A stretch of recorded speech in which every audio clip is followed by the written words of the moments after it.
Boa tarde a todos, sejam todos muito bem-vindos. É um prazer recebê-los aqui. Muito obrigado por terem vindo. Pessoal de casa, obrigado por se inscreverem, são mais de 80 inscrições. Sejam todos muito bem-vindos. É uma honra para mim recebê-los. Professor Rubem, que alegria recebê-lo aqui na Faculdade de Direito Sul de Minas. Uma imensa honra para nós. Professor Rubem, de extrema gentileza de aceitar o nosso convite, de nos acompanhar nessa reflexão sobre o direito constitucional. Muito obrigado.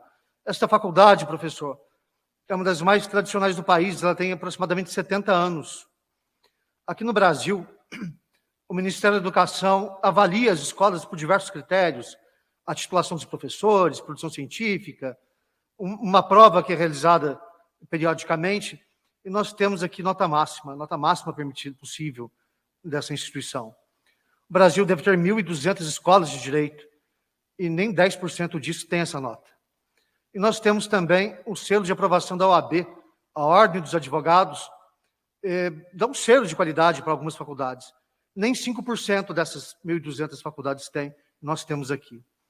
Temos um mestrado tradicional, diversos cursos de pós-graduação, é uma escola que nos enche de orgulho, que nos enche de honrarias de estar aqui, nesta sala. Esta sala recebeu o nome do meu professor de penal, Antônio Tadeu Ribeiro. Aqui eram realizados júris em processos criminais da comarca, até que o fórum conseguisse, até que o judiciário conseguisse um local adequado. Então, é uma sala de muita história para nós. Eu vou começar, então, professor, contando o seu currículo, eu quero apresentá-lo.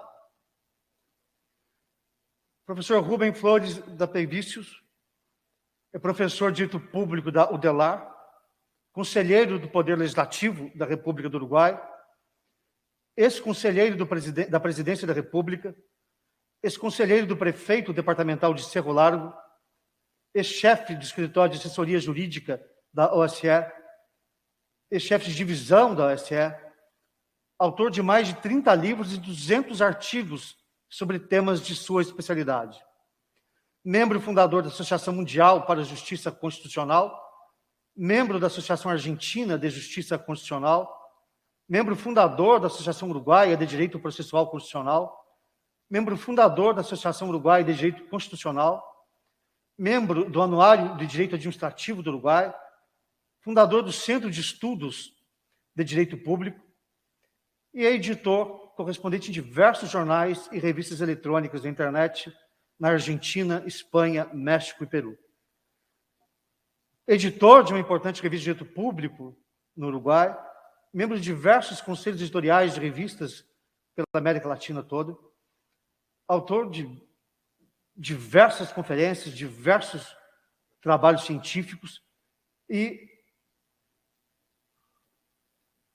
sobretudo, eu tenho aqui uma imensa notícia histórica, eu só quero contar, que escreve sobre contratos públicos, licitações, súmulas de investigações sumárias, habeas data, habeas corpus, ação de amparo, declaração de inconstitucionalidade de leis, lei parlamentar, impeachment, procedimento administrativo comum, disciplinar, recursivo, expropriação, regulamentos e atos administrativos. Eu resumi o currículo, a sua trajetória, professor, porque gastaríamos o tempo todo da palestra falando sobre ela. Tão larga, tão imensa que é. E eu vou propor, então, antes de mais nada, para o nosso público, para os estudantes, a compreensão do evento. Conversando com o professor Rubem, nós pensamos que o ano que vem, em 2022, completaremos 200 anos de declaração de independência do Brasil. E mais 2 anos à frente da primeira Constituição do Brasil. Poucos anos depois, vem a Constituição do Uruguai. A história do Uruguai e do Brasil se encontram nesse ponto que estamos falando aqui. No momento em que houve a independência do Brasil, o Uruguai a título de província cisplatina, integra o Império Brasileiro. Tanto o Uruguai quanto o Brasil, até então, não tinham um direito próprio. Tinham um direito português, um direito espanhol, ou no mínimo, ou melhor, ou no máximo, um direito colonial. Nós vamos criar uma instituição jurídica, vamos imaginar o mundo do direito para esses países nesse período que vamos tratar aqui. A minha ideia, professor, é abrir essa conversa sobre a nossa história do direito, como é que começamos, para em eventos futuros falarmos da proteção à Constituição e dos influxos da tecnologia no direito hoje, sobretudo no direito constitucional. O novo mundo que se criou e temos que enfrentá-lo e temos que trabalhar com ele. Mas eu queria começar do começo. Eu queria começar do início dessa história. O início dessa história é, para nós do Brasil, a Constituição de 1824. Mais uma vez, vou saudar todos que vieram. O presidente da Ordem dos Advogados, de Borda da Mata, está aqui. Seja muito bem-vindo. Meu aluno da minha primeira turma. Que alegria recebê-lo aqui. Muito bem. Além do pessoal online, professor, tem um grupo aqui nesse salão que o senhor não consegue enxergar, que está nos acompanhando, com todas as cautelas necessárias. Então, eu quero propor, dito isso, que eu quero começar a falar da Constituição do Brasil. Em seguida, eu passo a palavra ao senhor, que é o prato principal da tarde, é o nome principal, para que o senhor fale sobre o ponto de vista uruguaio. Eu até vou aproveitar para dizer que essa história que eu vou contar aqui é vista de um outro ponto de vista, do ponto de vista do Uruguai. Eu tenho um livro que eu comprei a última vez que fui a Montevidéu, professor. É um livro de Ana Ribeiro, que é uma historiadora aí da Universidade Católica. O livro é delicioso, sensacional o livro. Escorreito, fácil de ler, muito bem escrito. São 2 volumes, mas eu trouxe um só. Mas vale a pena, Editora Planeta, vale a pena ter essa outra visão. Então, eu vou começar a falar sobre a conjuntura do processo de independência. Para partir dessa conjuntura, dessa visão histórica, chegarmos à ideia da primeira Constituição.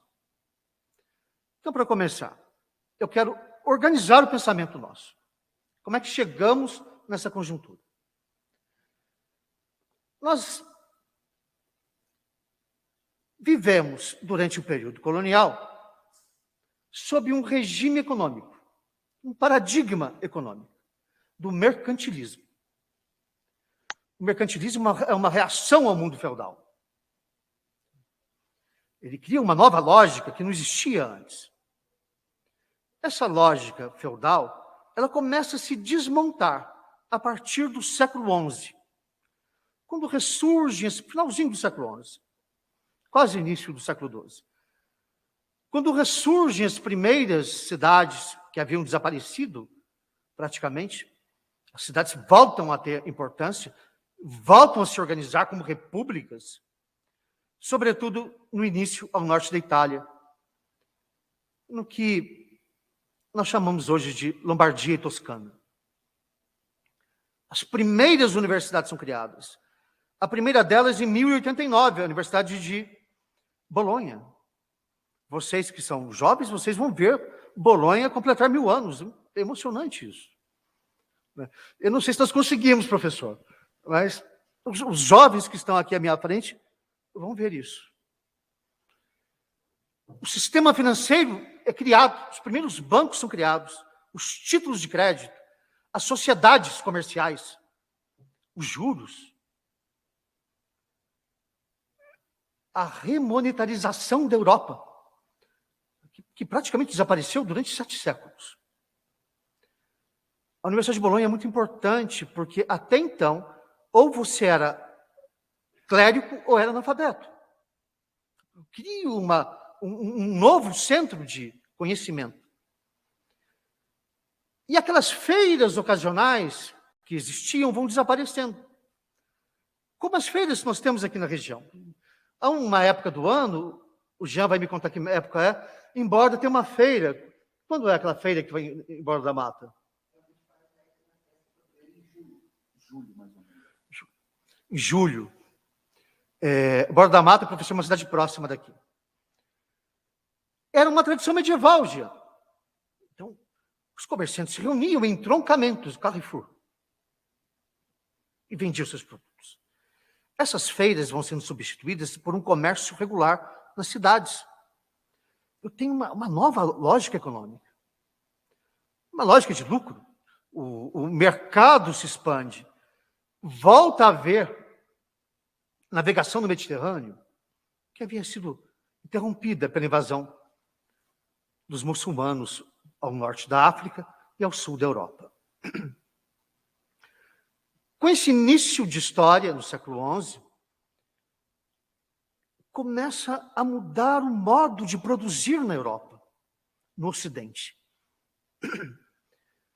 Que vai chegar, eu vou dar grandes saltos na história, porque eu sou obrigado a fazer isso, mas eu vou dar um grande salto agora e dizer que ali pelo século XIV, final do século XIII e XIV, eu tenho o Renascimento, que produz inovações tecnológicas, ideológicas, filosóficas, e planta os frutos que serão colhidos depois pelo Iluminismo. O mundo está em movimento. Até que chegamos à constituição dos Estados nacionais e das grandes navegações. E um novo paradigma econômico, que eu estava dizendo há pouco, que é o mercantilismo. O mercantilismo tem algumas características importantes. Em primeiro lugar, ele se funda em uma ordem absolutista. Ele precisa dessa ordem para funcionar. Estou quebrando a fragmentação do Estado feudal para um governo único. Era melhor para os negócios. Há um motivo prático para isso. Segundo, ele se funda em trabalho escravo, que nós vimos aqui pela América Latina toda. E, sobretudo, ele se funda em o que os economistas chamam de exclusivo colonial. As colônias, no regime do mercantilismo, só podiam comprar e vender de suas metrópoles. Então, havia uma proibição geral. O navio inglês não trazia mercadorias para o Brasil. Ele tinha que vender em Portugal e Portugal vendia para o Brasil. E assim as demais nações. E o navio português não podia partir da costa brasileira para vender na Inglaterra. Ele tinha que ir a Portugal e de Portugal para a Inglaterra. Isso gerou um grande atraso para Portugal e, de certa forma, para os países latino-americanos todos. Mas era a lógica do sistema. A produção era orientada. Nós vamos produzir açúcar. Açúcar que dá lucro. Nós vamos produzir, muito depois, algodão. Direcionado. O café foi importante para nós muito tempo depois. Já era o Brasil, já era um país quando o café passa a ter alguma importância. Já não era colônia mais. Mas eu contei essa introdução para dizer que esse sistema mercantilista foi essencial para a acumulação de capital que tornou possível a Revolução Industrial. A riqueza que saiu daqui. O mercantilismo, ele difere para cada país. Eu vou poupá-los da diferenciação. Mas basicamente é isso. O mercantilismo inglês sempre foi mais agressivo que os demais. Buscava mais comércio no exterior, buscava uma expansão comercial maior do que da Espanha, de Portugal, da França. A França sentada na terra, Portugal e Espanha em metais, cada um adotou uma certa política. Mas esse mesmo sistema que possibilitou a Revolução Industrial com a acumulação de capital, que aproveitou o trabalho escravo e o absolutismo, levou a uma transformação tal no mundo, na forma de produzir, na busca por mercado, na busca por consumo, que o sistema mercantilista tornou-se agora um estorvo, um incômodo. Ele atrapalhava. Nós estamos criando uma ideia de capitalismo industrial. Então, a luta da Inglaterra contra a escravidão não foi exatamente uma questão humanista. Atrapalhava. O capitalismo precisa de algumas características fundamentais. Sujeito de direito. Liberdade para contratar. Da sua estrutura, não apenas ideológica, para que ele funcione. A ideia de liberdade de contratar, eu quero produzir café. Eu não vou produzir algodão ou cana-de-açúcar. Essa liberdade é essencial para o sistema, para que ele exista. O reconhecimento de sujeitos de direito. O reconhecimento da propriedade como direito fundamental. Eu vou fazer uma nota de rodapé mental para lembrar que no sistema feudal haviam limitações severas à propriedade. A posse da terra eram amarras. Isso não interessava ao novo sistema. O novo sistema queria transformar tudo em papel. Tudo em papel. Eu posso negociar tudo. Um discurso em que o contrato é livre. E eu vou confundir liberdade contratual com liberdade individual. Mas eu já chego a isso na Constituição. Então, esse era o ambiente a partir do final da segunda metade, vamos lá, do século XVIII. Eu tenho a Revolução Industrial em andamento, na Inglaterra. O iluminismo vem como bandeira libertária. Iluminismo é uma filosofia revolucionária. E tenho, com essa tensão criada por esse novo modo de produzir e de negociar, que busca mercados livremente, que precisa disso, é da essência dele, com o sistema feudal. Temos uma contradição grave. O sistema feudal atrapalha o desenvolvimento. E essas tensões que vão se criando, com um discurso ideológico a partir do iluminismo, leva a revoluções dos dois lados do Atlântico. Lá na Europa, eu tenho a Revolução Gloriosa, no final do século XVIII, que é a Revolução Francesa dos ingleses. Ela tem uma função mais restrita, digamos assim. O impacto dela é mais localizado. Um pouco depois, no século seguinte, eu tenho a Revolução de Independência dos Estados Unidos, a Revolução Americana, a Guerra de Independência, que é muito importante, mas é localizado.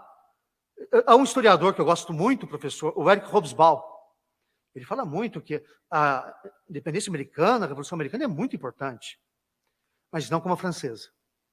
A francesa muda o estatuto jurídico do mundo todo. Criamos uma nova forma de ver o mundo. O direito se transforma aqui. O direito é criado e é transformado de pulos, em revoluções. Isso sempre aconteceu. É uma característica dele. Há um livro publicado por uma editora do Rio Grande do Sul, da Unicinos, Universidade de Vale dos Sinos, que chama Direito e Revolução. Mas eu perdi o nome do autor, já que eu lembro. O neurônio responsável por isso está fora do ar, já que eu acho. Pois bem. Agora, voltemos aqui para o nosso ambiente latino-americano. Tenho a Revolução Francesa, que abala a forma de ver o mundo. O direito se desloca. O centro gravitacional do direito se desloca. O direito medieval, eu sou obrigado a dizer que é um direito mais solidário. Era um direito mais pluralista. Mas isso não interessava a lógica revolucionária francesa, a lógica burguesa. Não me parece correto dizer que a Revolução Francesa é exclusivamente uma revolução burguesa. Todas as classes participaram dela. Foi uma luta geral na França. Há um autor francês, um historiador, que ninguém mais lê, um historiador antigo, que é do século XIX, chamado Jules Michelet. O Michelet dizia isso, que nunca o coração do homem foi tão amplo como na Revolução Francesa. Não havia distinção. O que ocorre é que, no desdobramento dela, a burguesia se apropria da Revolução e dá a ela o seu tom privativista e individualista. Mudamos o centro do direito. O centro do direito agora é a propriedade privada, a liberdade de contratar e o individualismo. É o programa burguês. Só como nota de rodapé, de novo, eu quero lembrar que o termo burguês na origem, é aquele que mora na cidade. As primeiras cidades que eu falei lá do século XI eram chamadas de burgos. Quem mora nos burgos? Os burgueses. Muito depois que um certo grupo deles passou a ter uma hegemonia econômica, é que passou a ser dado ao termo burguês essa característica, eu nem diria uma característica, essa interpretação. O burguês é o capital. Mas o termo burguês é mais amplo que isso. É a sociedade civil. Eu vou exagerar, talvez, e dizer uma classe média, seu burguês. Mas essa revolução burguesa, que se apropria da Revolução Francesa, que altera as constituições, as primeiras constituições francesas, a primeira de 1793, uma constituição incendiária, democrática, jacobina. Depois ela vai sendo domesticada pelo interesse do burguês. E nessa domesticação do interesse do burguês, ao interesse do burguês, o que estamos buscando? A adequação da ordem jurídica a um novo modelo econômico, o capitalismo, que já está em pé. E vai se consolidar ao longo do século XIX e do século XX, não necessita de comentários. Ele está se levantando, está se fortalecendo, e precisava de uma ordem jurídica. É a ordem francesa. Se nós olharmos o Código Civil de 1805, de Napoleão, que é fruto da Revolução Francesa, e se espalhou por toda a Europa, por todos os territórios conquistados, em alguns países até hoje está vigente, na Bélgica, Mônaco, ainda é o Código de 1805. Um código muito sustentável, né? Que influenciou uma onda de codificações que se espalhou pelo mundo, por todo o mundo, inclusive pelo Brasil. Mas aqui para nós, o ponto de partida vai ser essa crise que surgiu, essa tensão entre um modo colonial de vida cheio de privilégios ainda, monopólios. Você pode vender o que você pode vender, ou você pode comprar, mas só aquilo. São limitações para uma expansão do comércio, para uma expansão da atividade econômica. Essa era a crise que nós vivíamos desde o final do século XIX. Do século XVIII, desde o final dos 700. Portugal percebe isso com um grande peso, o exemplo histórico da independência dos Estados Unidos, em que uma potência rival, a Inglaterra, a França, contribuiu decisivamente para a independência. Então há uma grande tensão, uma grande preocupação de Portugal. Em 1785 ele estabelece diversas normas, proibindo qualquer indústria no Brasil, qualquer escola. A ignorância atinge o ponto máximo do Império Português. A subestimação da colônia atinge o ponto máximo. Para vocês terem uma ideia, o Brasil só vai ter universidade no século XIX, o Uruguai também. Mas alguns países da América Latina já tinham, desde o século XVI, a forma de conduzir esse andamento. Se tiver algum comentário, você me mostra. Vamos lá. O Brasil teve seu período de riqueza com os metais e se encontrava, no início do século XIX, já em franca decadência. O açúcar, que o Brasil foi um dia o maior vendedor para a Europa, estava decadente. Sofríamos concorrência dos holandeses. Perdeu o poder que tinha. Quando houve mineração em Minas Gerais, os escravos que cuidavam das lavouras de açúcar foram trazidos do Nordeste para trabalhar no minério. Houve uma franca decadência da atividade agrícola. Tínhamos algodão, principalmente após o início da Revolução Industrial Inglesa. O algodão foi importante por um tempo. Mas não aguentou a concorrência dos Estados Unidos. Os Estados Unidos tomaram esse mercado do Brasil. Havia algo de tabaco. E só. Era uma atividade econômica pífia. Apesar do tamanho do território, os economistas, historiadores de economia, costumam fazer gráficos e comparar. Eu citei vários aqui, mas eu vou poupá-los de mostrar gráficos. Mas para vocês terem uma ideia, Cuba, que é menor que o estado do Rio de Janeiro, tinha uma produção econômica muito superior do Brasil nesse período. A Argentina tinha, o México tinha, o Peru. Nós estávamos lá atrás. O Chile, que também é muito pequeno. O tipo de condução que se deu aqui. E essa crise se agrava com a Revolução Francesa, olhando para o outro lado, a ascensão de Napoleão e a fuga do nosso imperador, Dom João VI, para o Brasil. Sai fugido. Os historiadores tentam dar uma certa dignidade ao ato, dizendo que foi planejado. Não, ele saiu fugido mesmo. O rei da Espanha preferiu não fugir. Ele ficou até o fim. O do Portugal saiu correndo com a frota inglesa. Mas esse episódio tem algo que temos que pensar também. Eu estou preocupado com o meu tempo e eu vou acelerar um pouco. Há algo importante. A diplomacia portuguesa escolhe apoiar a Inglaterra não sem debate. Haviam dois partidos na corte portuguesa, digamos assim. O dos franceses e o dos ingleses.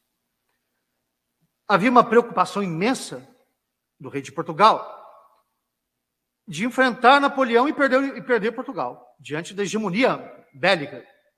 E a essa altura, a França já tinha a Espanha. Mas, de outro lado, ele tinha um grande medo, que se revelou maior que o primeiro, de perder a colônia da América, o Brasil. Portugal era extremamente dependente do Brasil. A preocupação era, se apoiar Napoleão, os ingleses tomam a colônia e ficam sem comida. O grau de dependência era esse. Devido a esse grau de dependência, em vários momentos da história se propôs a, digamos, migração da coroa portuguesa para o Rio de Janeiro, para o Brasil. Vários momentos. Desde lá do começo, o Tomé de Souza dizia que era melhor trazer a capital do Império para o Brasil, que tinha fartura em tudo, do que deixar em Lisboa. Marquês de Pombal sugeriu isso depois do terremoto de Lisboa. Até que chegamos a uma crise que o imperador saiu fugido e veio para o Brasil.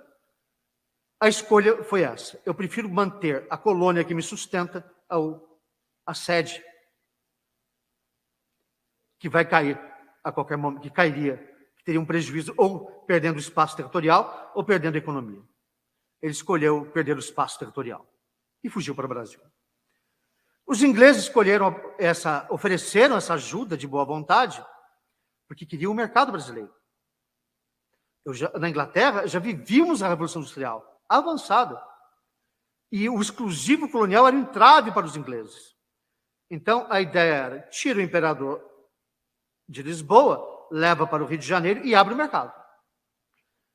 Antes de chegar ao Rio, vocês sabem que o imperador saiu de Lisboa, parou em Salvador, antes de chegar ao Rio. chegando em Salvador, assina o primeiro decreto em terra brasileira, abrindo os portos. Em 1810, vai ser firmado um tratado com a Inglaterra, em que abriu os portos, mas com tarifa privilegiada para os ingleses. Na prática, nós saímos da dominação portuguesa e passamos para a inglesa. A elite colonial brasileira adorou. Quebrou o monopólio. É melhor para negociar. Não houve resistência, foi um achado, uma oportunidade.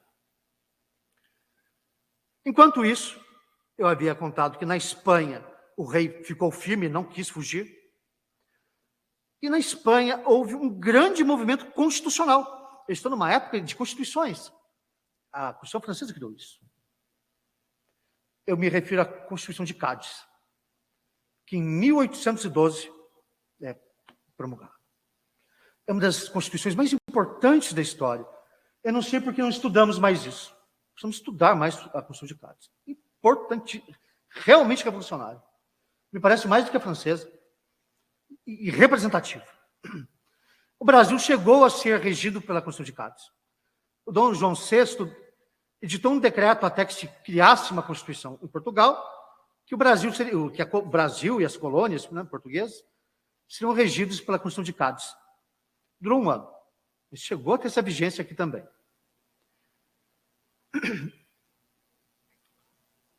Essa Constituição de Cádiz dá um sinal transformador.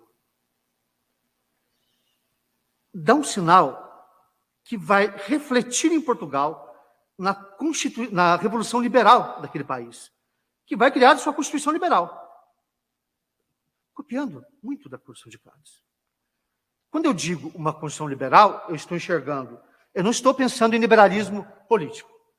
Parece tímido, econômico.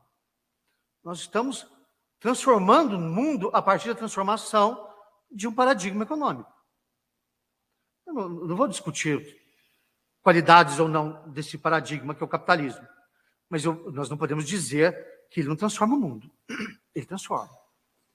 E estabelece uma ordem jurídica, que é a ordem liberal.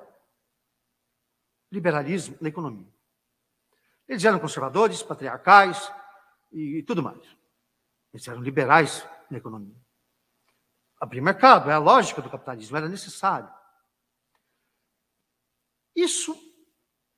Essa revolução liberal em Portugal faz com que o príncipe regente, Dom João, que a essa altura já é rei, volte para Portugal em um acontecimento bem conhecido e fica no Brasil o Dom Pedro, o I.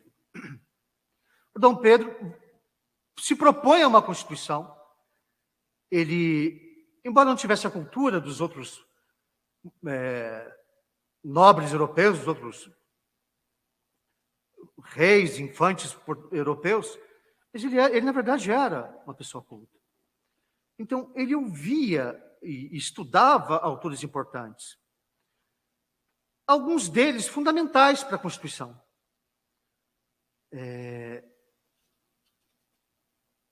Ele lê a Constituição Francesa, a Constituição Revolucionária, a partir dos escritos conservadores. Peter Burke, um reacionário. Mas mesmo o Benjamin Constant é um reacionário. Ele não é um revolucionário. Ele quer garantir a permanência da coroa, garantir a ordem vigente. A nossa independência não buscava mudar a ordem social. O que mudou de verdade? Nada. Só o privilégio econômico, a possibilidade de negociar livremente. Só isso. Não havia intenção de mudar estruturas sociais que, de fato, não foram mudadas. Nem se tocou em escravidão. Nós continuamos atrasados. Nem se toca no assunto. Nessa confusão toda, aparece a imprensa, que cria um espaço público de debate pela primeira vez aqui. Então, existem jornais que circulam pela América do Sul. Há um revérbero constitucional brasileiro que apoiava uma Constituição, uma Constituinte. Há um jornal que agora eu perdi o nome,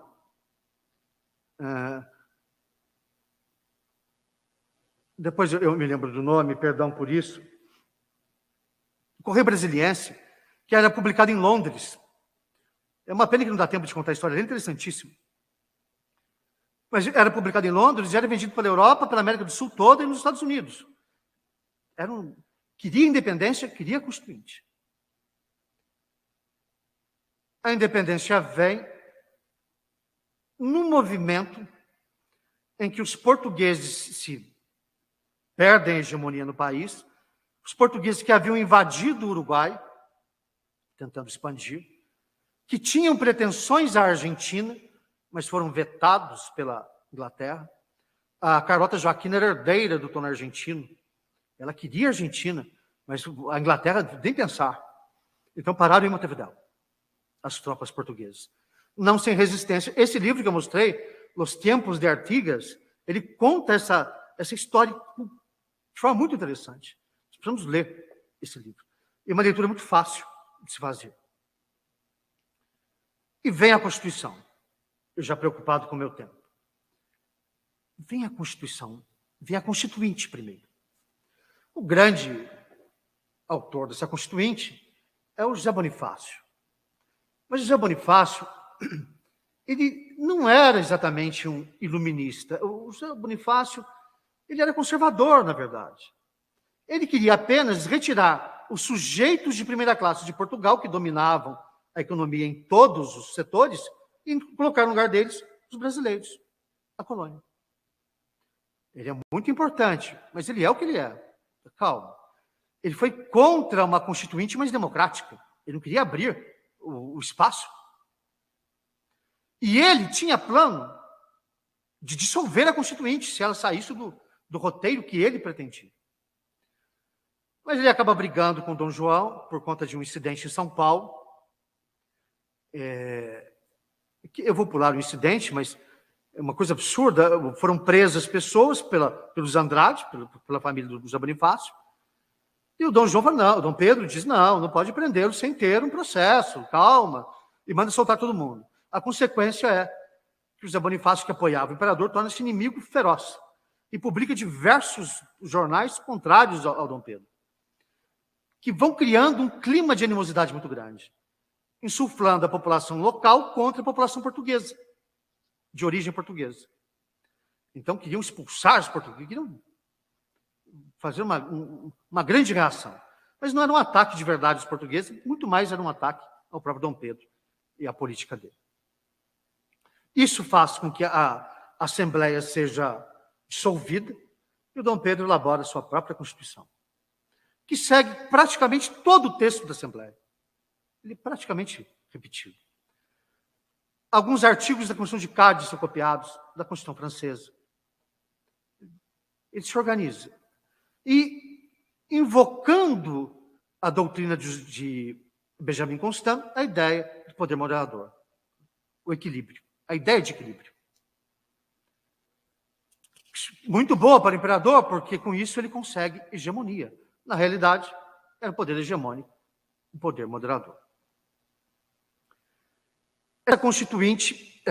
Essa Constituição foi levada à aprovação de câmaras municipais. E observe que eu tenho aqui uma quebra ideológica mesmo. Eu não reconheço o poder de uma Assembleia Constituinte. Eu falo direto com a Assembleia Municipal. Comunidade média. Não se reconhecia o poder geral. Eu fragmento. Algumas câmaras reprovaram o projeto. Mas foram poucas, de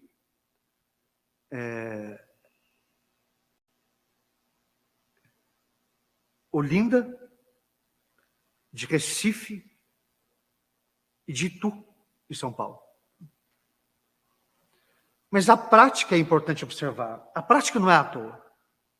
Eu estou mudando, voltando a uma ordem medieval. Voltando a um outro tipo de ordem. Eu não quero uma Assembleia Geral. Eu me comunico direto com os locais, fragmentando. Uma sacada, uma boa ideia que ele teve para conservar o próprio poder. Essa Constituição, além do poder moderador, trata do poder executivo, do legislativo. O executivo era composto pelos ministros do imperador, que eram responsáveis pelos seus atos. O imperador não. O imperador não tinha responsabilidade. E o poder que ela chama de judicial. Eu havia dito há pouco que o nosso imperador, ele tinha conhecimento, alguma cultura, e influenciado por autores italianos, medievais mesmo, ele tem uma preocupação social, e talvez seja a primeira Constituição que tem essa preocupação. Ele fala na Constituição de 1824 em ensino público, em saúde pública. Ninguém falava nisso a essa altura do século XIX. Tenho uma Constituição aprovada e se inicia uma prática constitucional que acaba se desenvolvendo independente da própria origem da Constituição. Essa Constituição de 1824 era plástica o bastante, era maleável o bastante, para que sobrevivesse a todo o período imperial, com as diversas revoluções que ocorreram, todos devem lembrar, por todo o país, nem vou citá-las. Essa onda de revoluções só vai acabar em 1848. A partir daí temos um período de calmaria. Antes disso, era uma atrás da outra. Sobreviveu a Guerra do Paraguai, ao início de industrialização, ao fim do acordo econômico com a Inglaterra, a abolição dos escravos, ela se mantém. Para encerrar, porque nós queremos ouvir o professor Rubem, eu quero contar que mesmo a proclamação da República era possível em uma ordem constitucional. A Constituição de 1824 permitia que, por emenda, se mudasse inclusive o regime. Uma emenda poderia transformar a monarquia em república. Não precisava de um golpe de Estado, uma emenda. O imperador poderia vetar uma vez. Se fosse reapresentado no ano seguinte, não poderia vetar mais. Teríamos uma transição legítima. Quando essa Constituição perdeu sua vigência, ela era a segunda Constituição escrita mais antiga do mundo. Só perdia para a Constituição dos Estados Unidos. O judiciário tinha uma independência só teórica, de verdade ele não tinha. Usando o poder moderador, o Dom Pedro II mudou os ministros da nossa principal corte da época, que era a Corte de Relação. E conforme os interesses dos que estavam mais próximos a ele. Nesse período, já encerrando, é que aparece toda a legislação para nós aqui. Vai nascendo o direito brasileiro. Ponto por ponto. Eu vou só citar o que me pareceu mais importante. O Código Criminal, 1875, salvo engano. Código Comercial de 1850, que é um texto importante, e alguns dos dispositivos deles ainda estão vigentes hoje, enquanto aqui falamos. E aparece o projeto de um Código Civil. A ideia de um Código de Processo, e nós precisamos estudar o processo sobre a luz da Constituição, e quem sabe consigamos fazer isso com um paralelo com o Uruguai, vai ser interessante esse estudo. A ideia de um Código de Processo Civil só vai aparecer aqui no século XX. O Código de Processo Civil de 1939. Antes disso, haviam consolidações de leis processuais, como a Consolidação Ribas, que, na verdade, era uma reedição das ordenações do reino, que já tinham 400 anos de idade. Bom, eu queria abrir contando o contexto da nossa Constituição, da primeira Constituição, que estará completando 200 anos daqui a alguns dias, e abrir agora a fala ao professor Rubem, para que ele conte essa transformação que ocorreu aqui no século na primeira metade do século XIX, mas sob o ponto de vista do Uruguai. Professor, novamente agradecendo a sua generosidade de falar conosco, uma honra recebê-lo aqui, eu passo a palavra. Buenas tardes. Es un gusto estar con ustedes, un placer realmente enorme de poder encontrarnos mediante esta tecnología a muchos kilómetros de distancia. Eu voy a falar despacio, devagado, para que ustedes me entiendan mejor. Yo entendí perfectamente al profesor Luis, pero de cualquier manera voy a hablar despacio para que me entiendan, para poder darme a entender mejor. Y en primer lugar, mi agradecimiento muy especial a esta prestigiosa institución que me convoca, que nos convoca, que nos une. Al profesor Luis por el privilegio de haberme invitado, de haberlo escuchado en una muy excelente exposición que nos introdujo muy especialmente en toda la historia de Occidente, una parte muy importante de la historia de Occidente, desde la Universidad de Bolonia al mercantilismo, a pasar a los estados centralizados del estado feudal, etc. Por último, debo agradecerles a ustedes que están conmigo, con nosotros, y que me dan el privilegio de escucharme, de poder transmitir algunas ideas algunas ideas importantes de nuestra historia, que es una historia común, muy común. El profesor Luis nos ubicaba muy claramente en dónde estábamos. Todo hombre debe saber de dónde viene, a dónde va, quién es. Como decía el pórtico del templo de Apolo en Delfos, el oráculo de Delfos, Nóyete ipsum, conócete a ti mismo, para luego poder ir hacia adelante. Pero primero debemos saber de dónde venimos, quiénes somos y a dónde vamos. Y aquí, en estos estudios de historia constitucional, es donde nos ubicamos, especialmente de dónde venimos y por qué estamos donde estamos. El profesor Luis hablaba de un libro de una autora uruguaya, la profesora Ribeiro,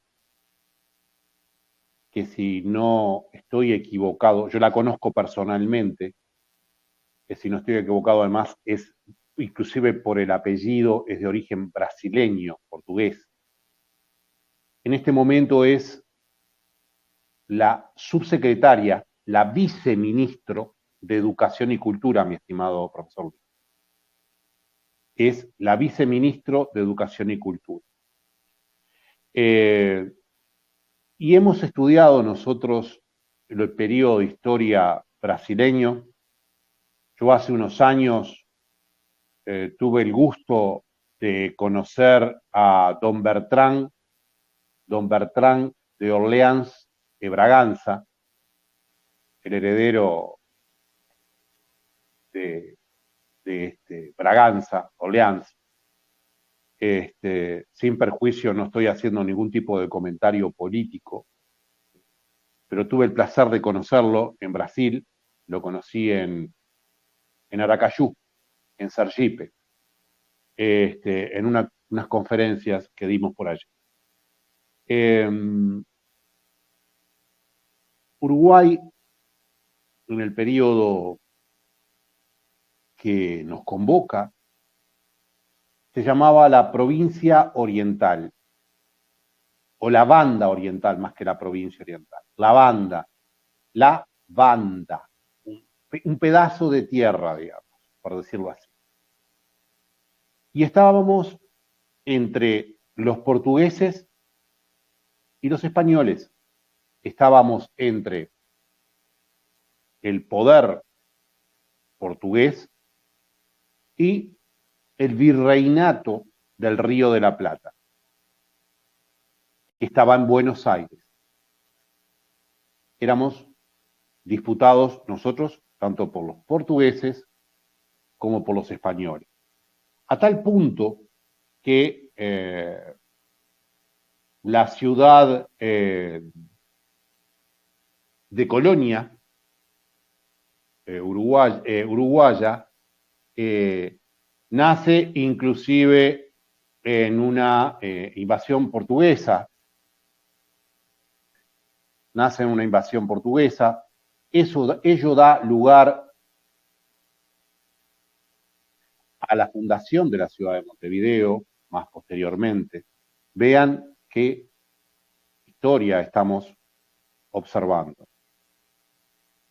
Uruguay, lo que va a ser Uruguay, era un lugar agropecuario, esencialmente, de una gran producción, hoy lo sigue siendo, de una gran producción ganadera, ganado criollo en aquel momento, pero que se expandía muy anchamente.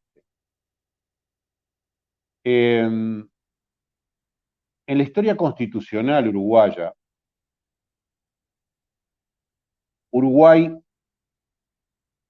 se constituye en la provincia oriental con Artigas, José Gervasio Artigas, que es el prócer uruguayo, es la máxima figura uruguaya en la historia. El profesor lo mencionaba hoy en el título del libro de la profesora Ribeiro, que lo publicó, si no recuerdo mal, la editorial, si no lembro mal, la editorial Planeta. Nosotros allí se está por fundar lo que va a ser posteriormente la República Argentina. Estábamos bajo la égida, bajo el poder de los españoles. Ya se había producido especialmente el movimiento revolucionario en España.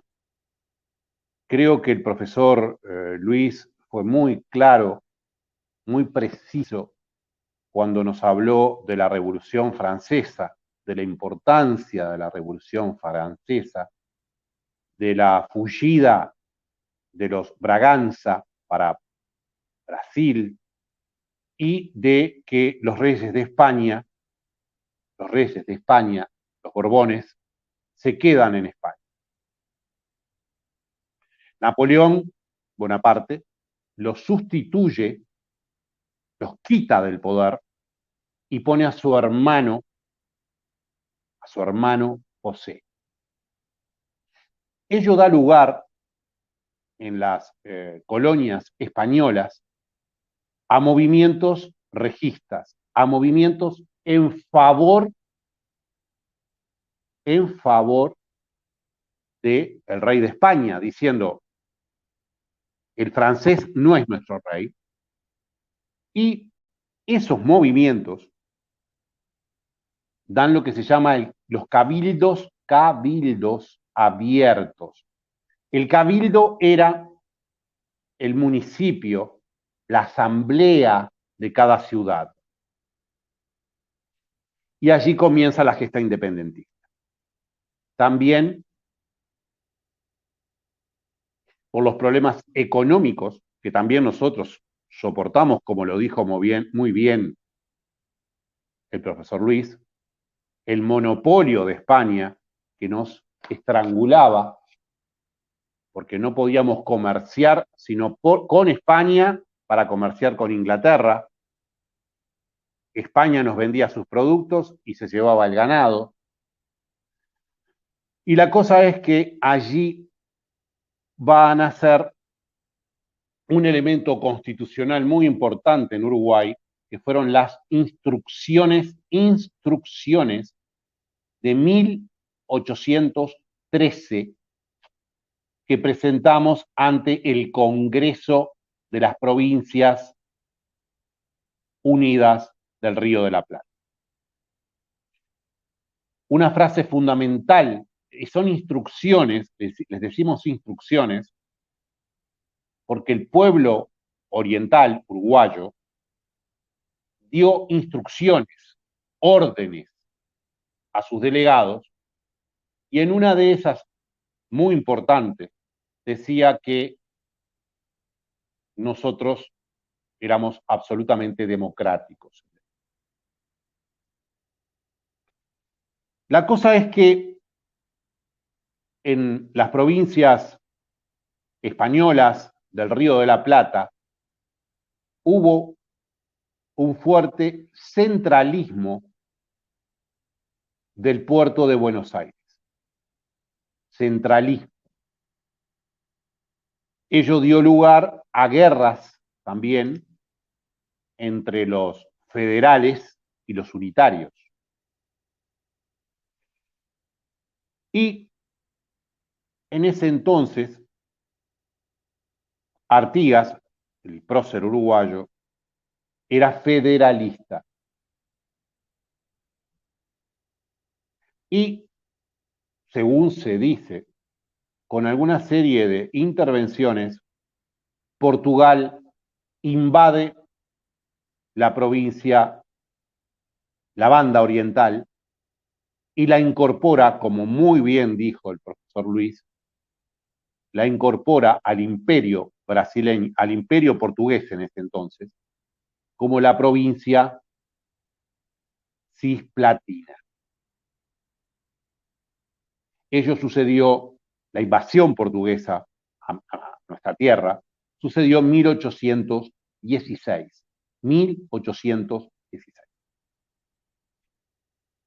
Es de destacar, es muy importante saber, que en esa época, como muy bien dijo también el profesor, en todos lados, hoy sucede también, en otras latitudes y con otros elementos, en otros países, quiero decir, existían tendencias en mi país pro-portuguesas o pro-brasileñas y tendencias pro-argentinas o de las provincias.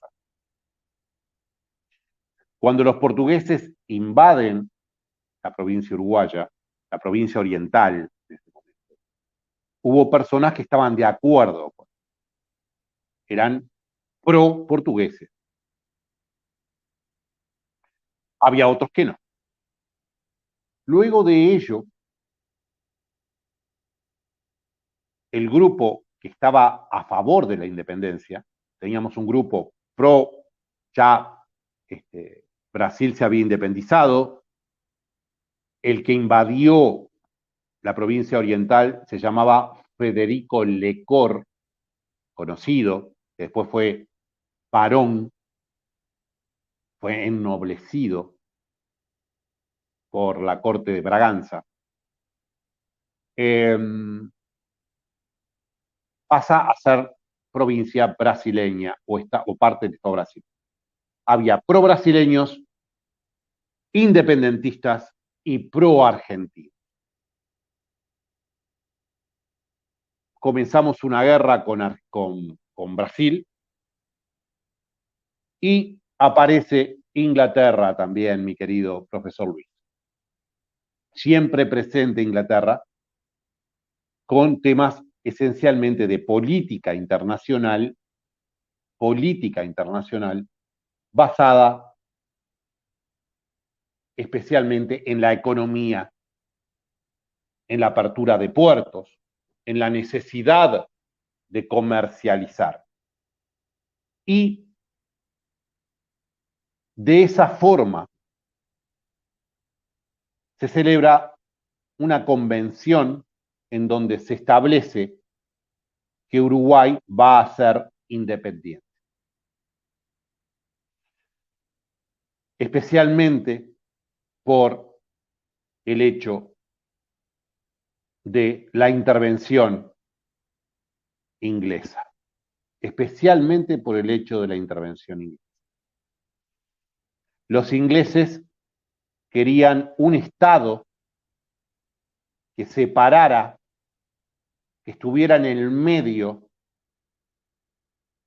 entre Brasil y Argentina. Uruguay nace por ese motivo, como Estado independiente. En ese momento nace especialmente por eso. Un Estado en el medio. Todavía no había sucedido la guerra de Paraguay, y si no recuerdo mal, Argentina no tenía fronteras con Brasil y Brasil no tenía fronteras con Argentina, porque estaba Paraguay y estaba Uruguay. Así entonces es que nuestra historia nos une poderosamente. Ni siquiera el idioma nos separa, porque nosotros nos comprendemos muy fácilmente. Yo lo escucho hablar portugués y comprendo muy fácil.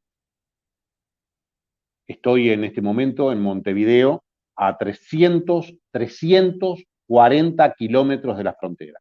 340 kilómetros de la frontera. Y la influencia brasileña en Uruguay es muy importante. Realmente somos hermanos de Brasil como somos hermanos de Argentina también. Esa es la situación especial en la cual nace Uruguay. A impulso especialmente de la diplomacia y de los buques, de los barcos ingleses en la bahía, en el río. Y hoy nos encontramos que yo voy a comenzar a hablar de la Constitución uruguaya específicamente. El profesor situó muy claramente la situación mundial en general, histórica, lo hizo muy rápidamente, pero muy concretamente.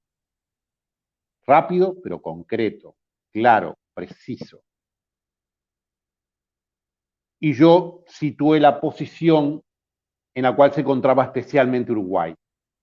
Él lo hizo también respecto a Brasil y Portugal, a la fugida del emperador, etc. E inclusive habló, y profesor, quedamos para hacer algún evento, si a usted le parece, respecto de la Constitución de Cádiz. Cádiz, Constitución de Cádiz, que es fundamental. La primera constitución que Uruguay tiene, que Uruguay se da, es la Constitución de 1830. 1830. Unos años luego de la Constitución dada por los Braganza, y tiene su origen como todas las constituciones, especialmente del cono sur hispano, tiene su origen en la Constitución de Estados Unidos,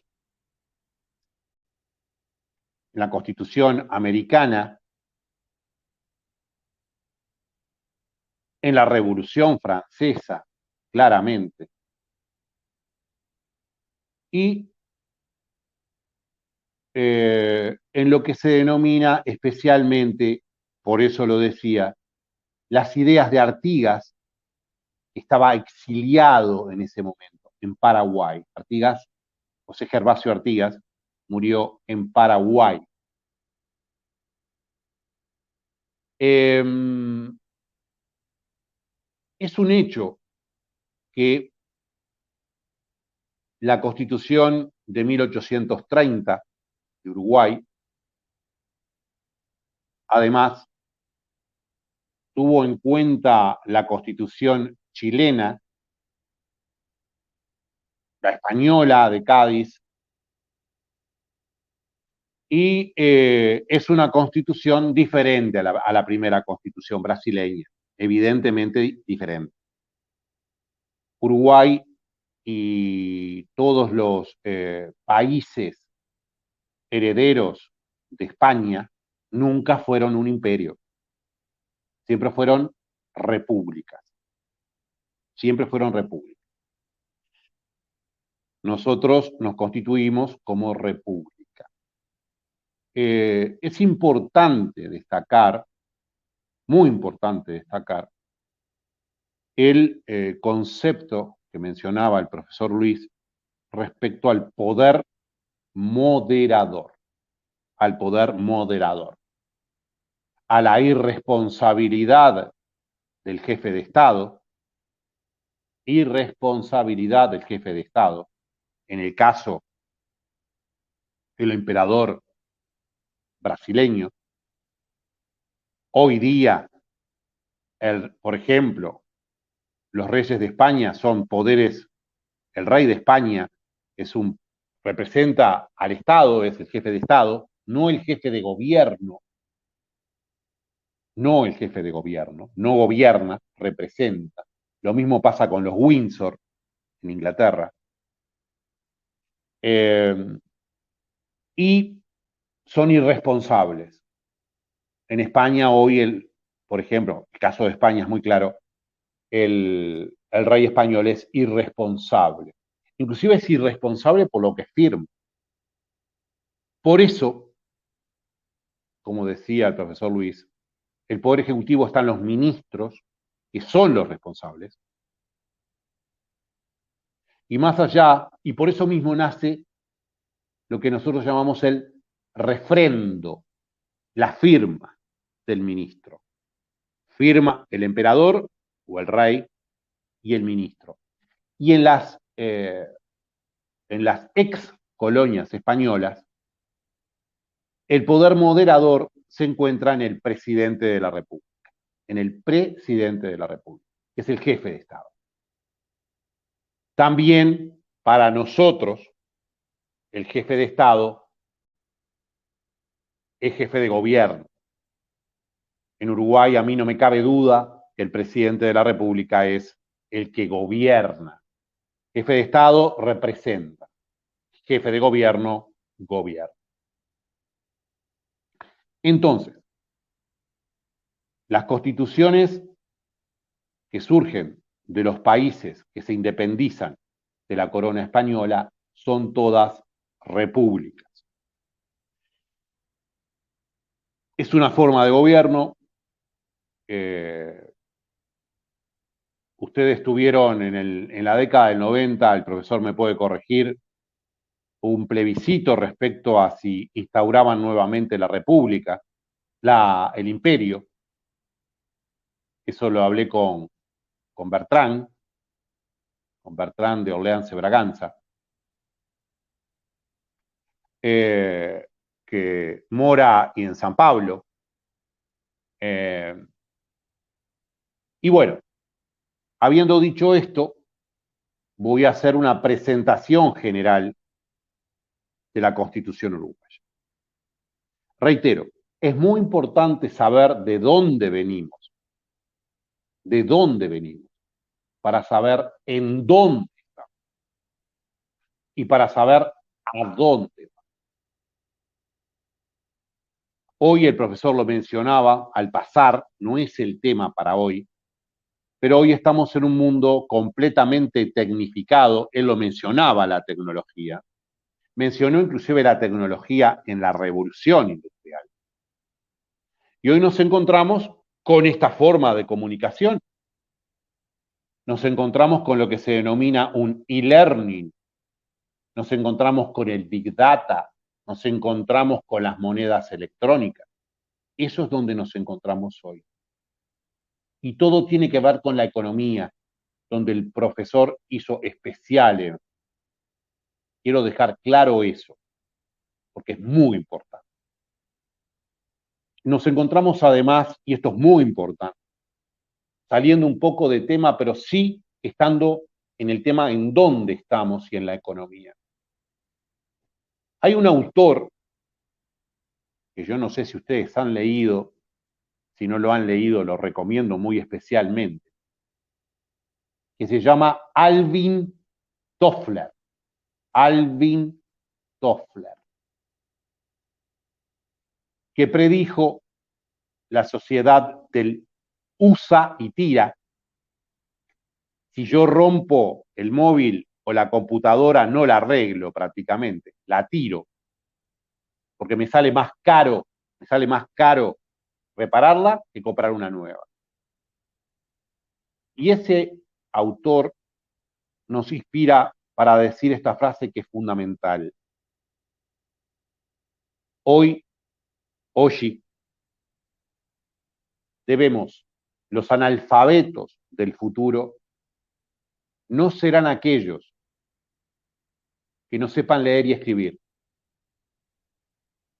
Usted puede ser un analfabeto del futuro en unos años, si no sabe aprender, desaprender y volver a aprender. En eso estamos hoy. Una anécdota, una historia. Yo comencé a escribir en la computadora en el sistema operativo DOS y en el software WordPerfect. Luego vino Windows 95 y el sistema Word, que es el que utilizamos hoy. Tuve que desaprender el sistema anterior y volver a aprender. Y hemos aprendido con la pandemia. Estamos aprendiendo. Pero para ello, en eso estamos hoy. Pero para eso, hoy estamos en de dónde venimos. La primera constitución uruguaya fue una constitución escrita del estilo clásico de Occidente, salvo la inglesa, que es mixta. Una constitución rígida, porque preveía un sistema para su reforma muy rígido, muy fuerte, que lo voy a ver más adelante. Y a su vez una constitución semi-rígida, porque no preveía un sistema de declaración de inconstitucionalidad de las leyes. No preveía la posibilidad de que la Corte de Justicia, el Supremo, declarara inconstitucional una ley. Uruguay, desde su nacimiento, se constituyó en una asociación política en aquel momento de los ciudadanos comprendidos en su territorio. Y escuchen, asociación política. Hoy Uruguay es la asociación política de los habitantes residentes. Usted, profesor Luis, si habitara en forma permanente en Uruguay, constituiría nuestra asociación política. Esta norma es una norma claramente ius naturalista, porque está hablando del contrato social, asociación política. Y así nace Uruguay, establece claramente, Uruguay establece claramente los tres poderes del Estado que voy a analizar más adelante, muy brevemente, y no en detalle, porque no tiene sentido, sino lo más importante, con lo llamativo, en lo innovativo, para una conferencia de intercambio como este, fundamental para conocer nuestra historia y saber a dónde vamos. La Constitución de 1830 no reconoció los partidos políticos. No reconoció los partidos políticos. El profesor lo planteó, no lo dijo, creo que no lo dijo, pero planteó claramente el tema de la revolución burguesa en Francia, el hecho de que era menos solidaria la situación, porque la Revolución Francesa está en contra de los corporativismos, de las conglomeraciones de artesanos. Entonces, todo el sistema constitucional del momento es contrario prácticamente a los partidos políticos. Esa situación dio en Uruguay, en Argentina y en diversos países de Latinoamérica revoluciones. Porque la realidad es que los partidos políticos comienzan a existir. Y el no reconocerse los partidos políticos hace que no se distribuya proporcionalmente el poder. Un partido político ganaba el poder y lo tomaba todo. Y de esa manera el otro quedaba excluido. ¿Qué sucedía? Una revolución. No se reconocieron los partidos políticos. Una herencia clara de la Revolución Francesa que mencionaba mi querido profesor y amigo Luis. Como la época, clásico de la época, estableció un Estado de derecho liberal.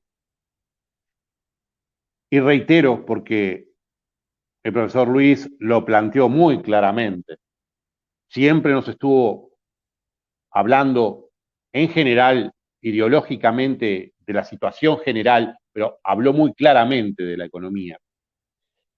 Y en ese momento, y habló del liberalismo económico, habló del liberalismo económico. Y en ese sentido, el Estado no reconoce los derechos de la segunda generación.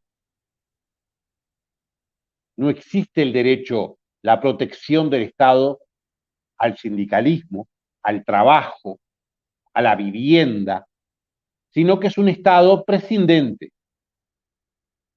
Deja hacer y deja pasar. Laissez faire, laissez passer, en francés. Clásica frase. Clásica.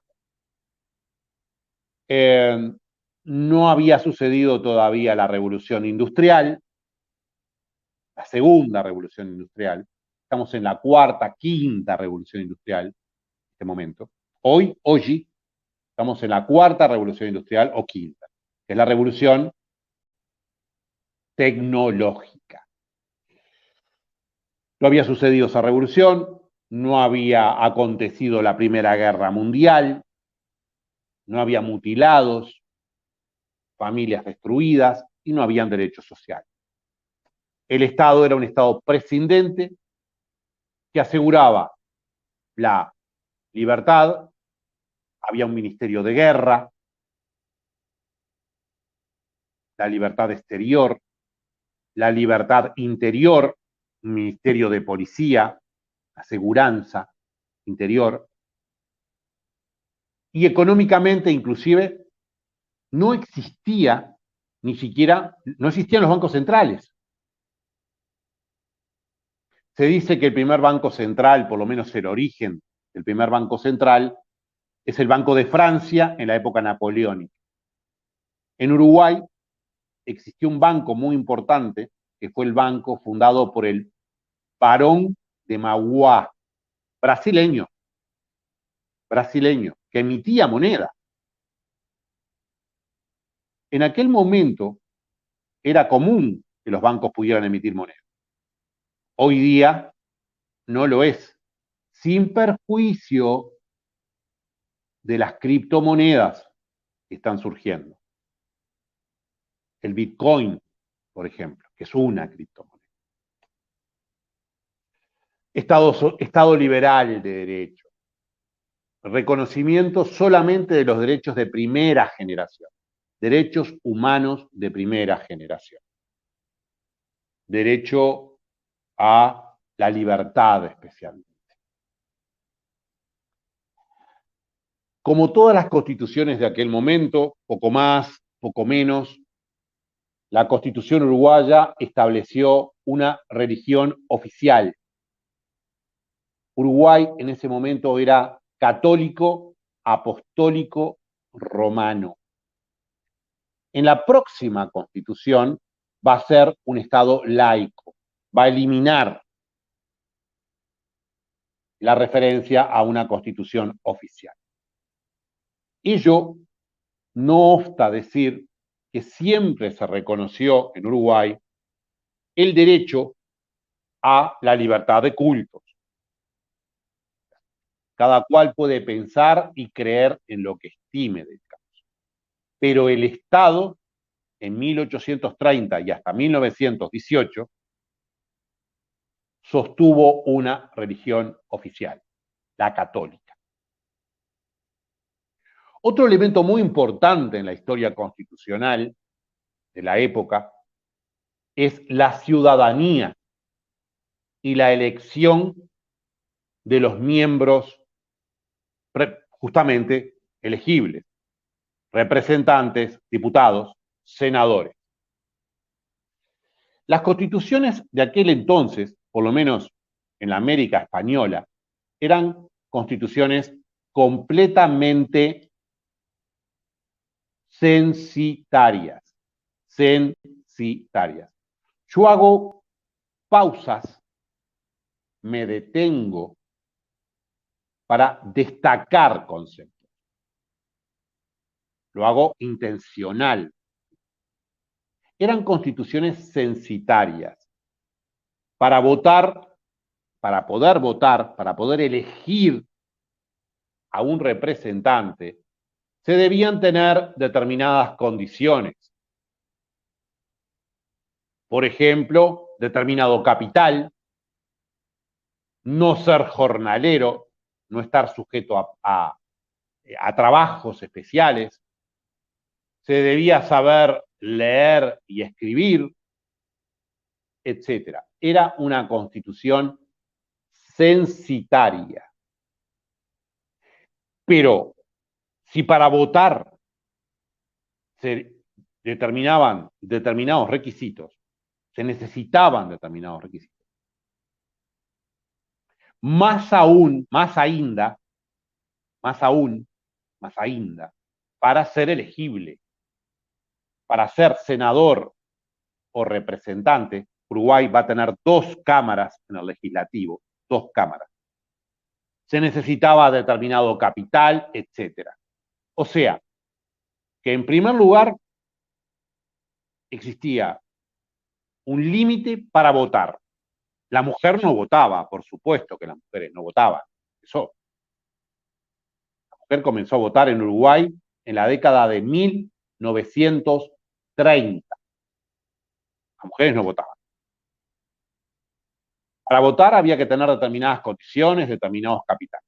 Y para ser elegible, para poder ser senador, por ejemplo, se necesitaban aún más elementos. Era más cargoso, más duro el régimen para ser elegible. Totalmente censitario. El voto no era secreto, esto es importante. Debemos saber de dónde venimos, qué importancia tuvo toda una lucha del pueblo, del povo, el pueblo, para lograr, por ejemplo, el voto secreto. El voto secreto es algo muy importante porque en aquellos estados el hecho de los caudillos, de los jefes locales, podían imponer un voto. Se votaba a mano alzada y no secretamente. Muy importante evolución que se sucede en Uruguay a partir de 1918. El voto secreto en Uruguay es desde 1918. Y el voto de la mujer es desde 1934. Vota un poco más adelante el primer voto de la mujer. El poder legislativo en Uruguay, en esa constitución de 1830, se constituía como hoy día, como hoy. Cámara de Representantes, Cámara de Senadores, Asamblea General, reunión de ambas cámaras y comisión permanente. Comisión permanente. Cada una con algunos cometidos en común y cometidos distintos. El presidente de la República era elegido por la Asamblea General. Era elegido indirectamente, no era elegido directamente. Recuerdo cuando Brasil volvió de la dictadura con directas ya, por la década del 80, 80 y pico. Tancredo Neves, si no recuerdo mal, estaba por allí. El presidente Sarney después, en fin, etcétera. Y había todo un movimiento por directas ya, se decía.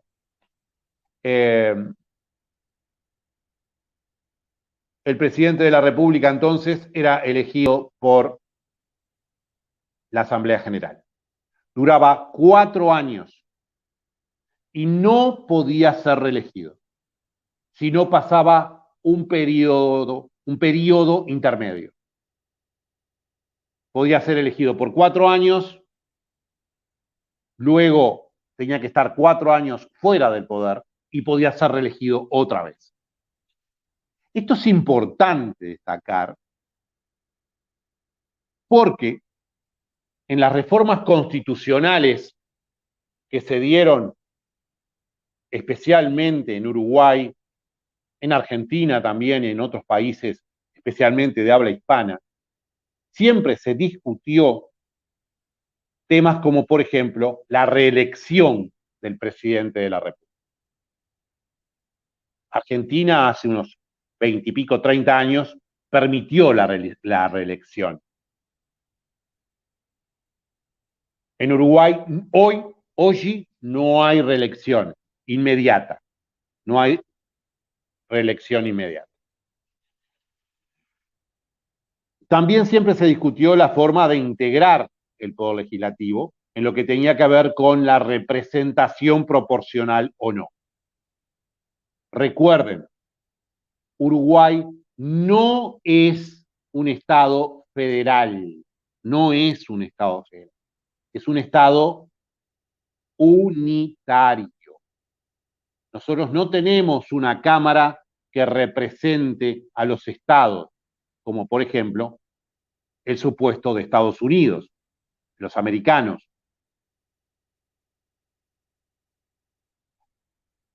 Es claro que esta Constitución de 1830 estableció los clásicos poderes,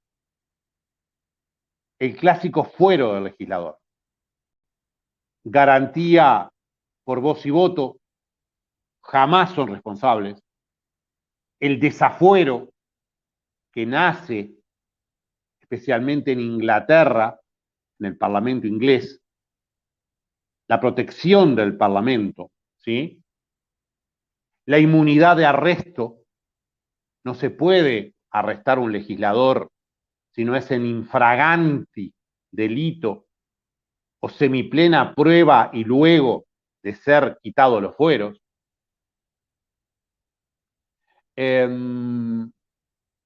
Y, en definitiva, para no extenderme en el plazo, es importante señalar, como les decía, que el Poder Judicial se constituyó con una alta Corte de Justicia, tribunales de apelaciones, desembargadores, digamos, tribunales desembargadores, alta Corte de Justicia, tribunales de apelaciones y jueces ordinarios. No se estableció la protección constitucional de la declaración de inconstitucionalidad. Y para finalizar, casi finalizando, se estableció el principio fundamental de libertad. Nuestra Constitución hoy dice lo mismo que decía en 1830. Ningún habitante, no ciudadano, ningún habitante del Estado será obligado a hacer lo que la ley no manda. Por tanto, el principio es la libertad. Para que restrinjan la libertad es necesario una ley de interés general, ley legislativa, ley del poder legislativo. Esta Constitución de 1830 fue la constitución más larga de Uruguay. Fue una constitución que permitió consolidar un Estado que se encontraba en una situación todavía precaria desde el punto de vista de los límites, etc. Y fue reformada en 1918. Allí se estableció en 1918, en un tema que es muy interesante, se estableció el colegiado, preciado doctor Luis, un gobierno, un poder ejecutivo colegiado, al estilo suizo, ¿sí?, de los gobiernos convencionales suizos de antaño. Se prohibió la pena de muerte en forma específica y se estableció el voto secreto en 1918. Yo aplaudo especialmente la iniciativa de esta querida y muy respetada facultad. Doy muchas gracias, muy gratitud al profesor Luis por la invitación. Les agradezco el tiempo que me han dispensado y quedo a vuestras preguntas si es del caso. Estimado profesor, cedo la palabra.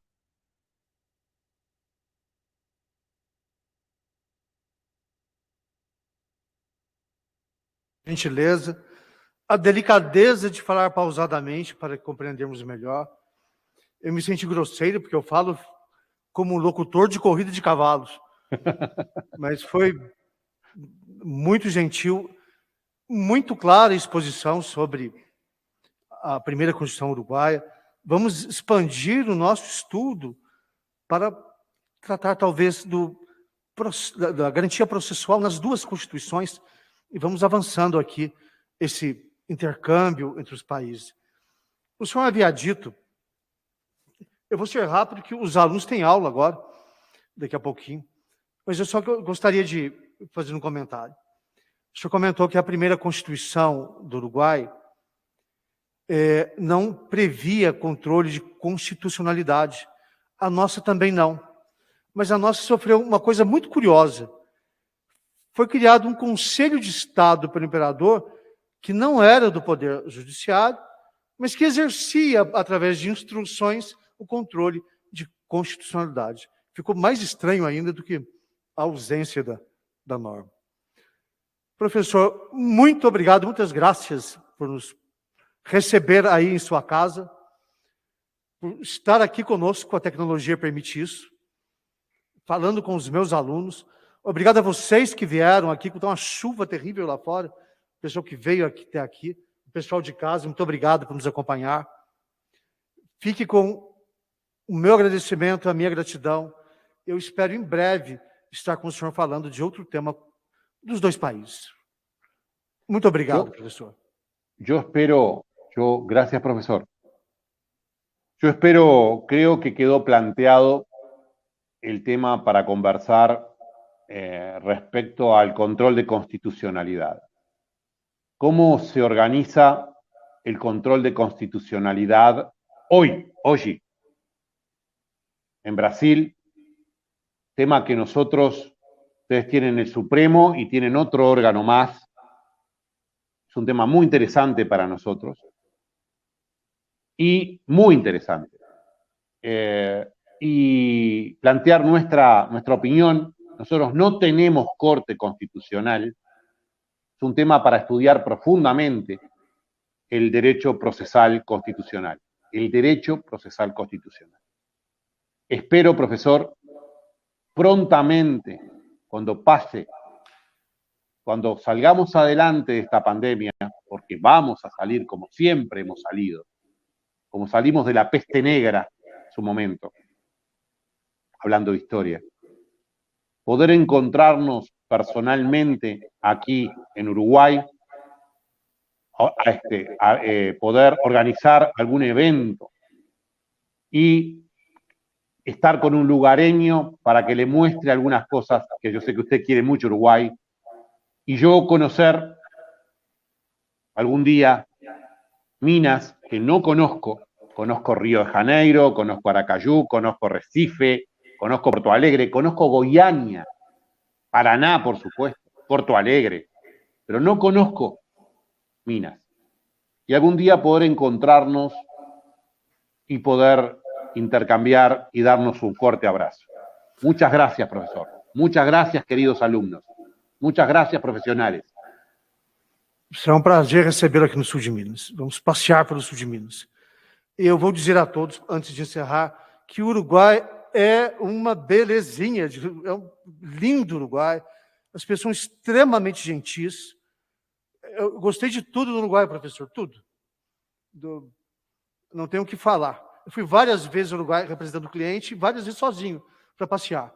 Montevidéu é uma delícia de cidade. Muito obrigado, professor. Obrigado a todos vocês que vieram aqui, ao pessoal de casa. Uma boa tarde e boa aula para todos, então. Até logo. Um abraço a todos. Abraço.